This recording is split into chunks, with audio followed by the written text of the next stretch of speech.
When Max Scherzer signed his 7-year, $210 million contract with the Nationals, the most deferred contract in baseball history at the time, with all the money being paid out later on rather than now, it was of course an exciting time for the franchise. The Nationals were just coming off of a really good 2014 season, although it ended in a disappointing way, but they were really talented, and now adding Max Scherzer, the 2013 Cy Young Award winner and someone who'd go on to have another great year the next year, 2014, so the Nats were getting a good one. Well, at least that was the hope. You never know how big free agents turn out, but it ended up being more than just a good one. Max Scherzer ended up being the most effective, rewarding, and healthy big-name free agent signing of all time. Skip ahead to today, and it's caught up to him in a big way. Really quick, I'm trying to get to 140,000 subscribers before 2024, so if you enjoyed the content or are new and haven't hit that button yet, consider doing so. Thank you. Max Scherzer owned 2015. The Nationals unfortunately were not great and didn't make the playoffs, but Scherzer did everything he could to try and avoid that. It wasn't his fault, obviously. Throwing almost 230 innings, struck out 276 hitters, had the highest strikeout-to-walk ratio in baseball, through 4 complete games, 3 of them being shutouts, and threw not 1, but 2 no-hitters. Despite all of that, Scherzer didn't even finish top 3 in Cy Young voting, but rather 5th because of the ridiculous seasons some other pitchers had that year. But in 2016, Scherzer did practically the same thing. He didn't throw any no-hitters this time, but he did throw the most innings in the National League, struck out the most hitters in the National League, had 1 game where he struck out 20 hitters, won 20 games, won the Cy Young Award, and finished top 10 in MVP voting. 2017, more of the same.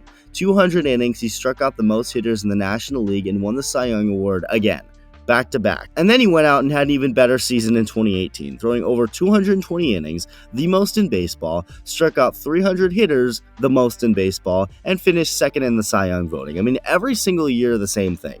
Pure dominance. Yet the Nats hadn't even had Scherzer's best year of them all yet. That was 2019.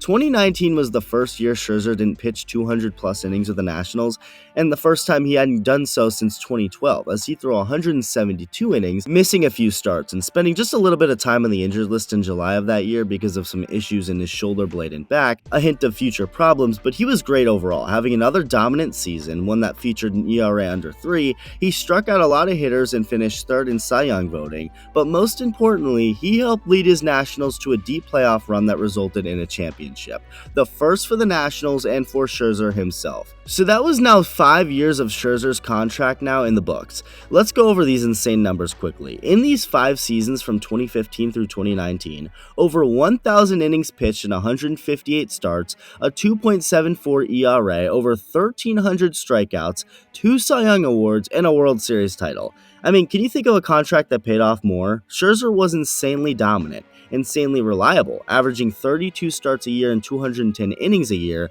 and he won you a championship. Doesn't get much more worth every penny than that. 2020 was the shortened year, with 2021 being Scherzer's final year in DC. With the Nationals being terrible and deciding to rebuild, they trade Scherzer to the Dodgers, a team he'd pitch well for, and he'd have another overall great year, finishing 3rd in Cy Young voting.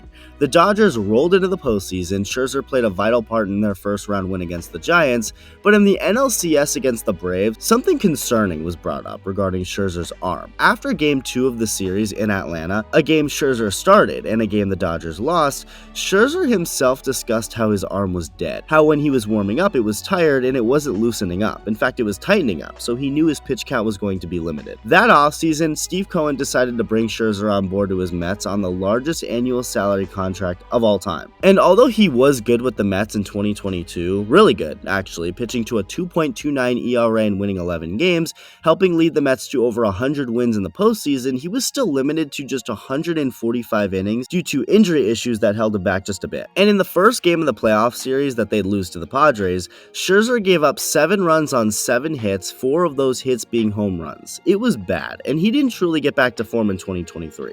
He wasn't awful, but in his first 19 starts in 107 innings of the season, Scherzer had an ERA over 4, not quite like him. And then he was traded to Texas. In his first 8 starts with the Rangers, a team in the hunt for October, Scherzer was pretty good. That is until he had to be shut down for the season in September because of a strain in one of the muscles around his shoulder.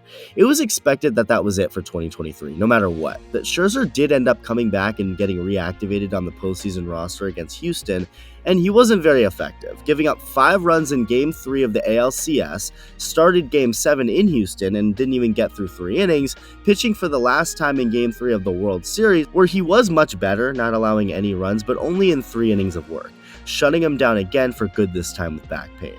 It was clear that you could just not rely on Scherzer, even if he was somewhat healthy enough to take the mound, so the Rangers getting literally anything out of him was a plus. They'd go on to win the World Series, giving Scherzer a second ring, but only bad news has since followed regarding Max Scherzer. Scherzer has another year still left on the deal he signed with the Mets, meaning the Rangers got him for another year.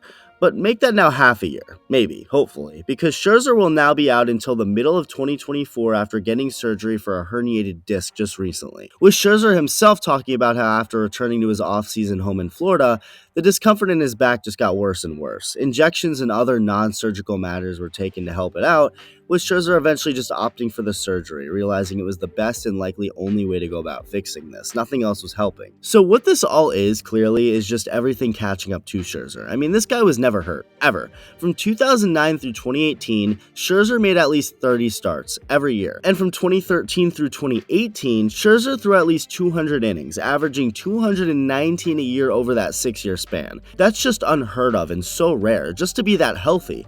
And then to be outright stupid on the mound, winning so many games for your team, multiple Cy Young awards, he simply made every start and basically dominated every start, rinse and repeat, and it stayed that way for years.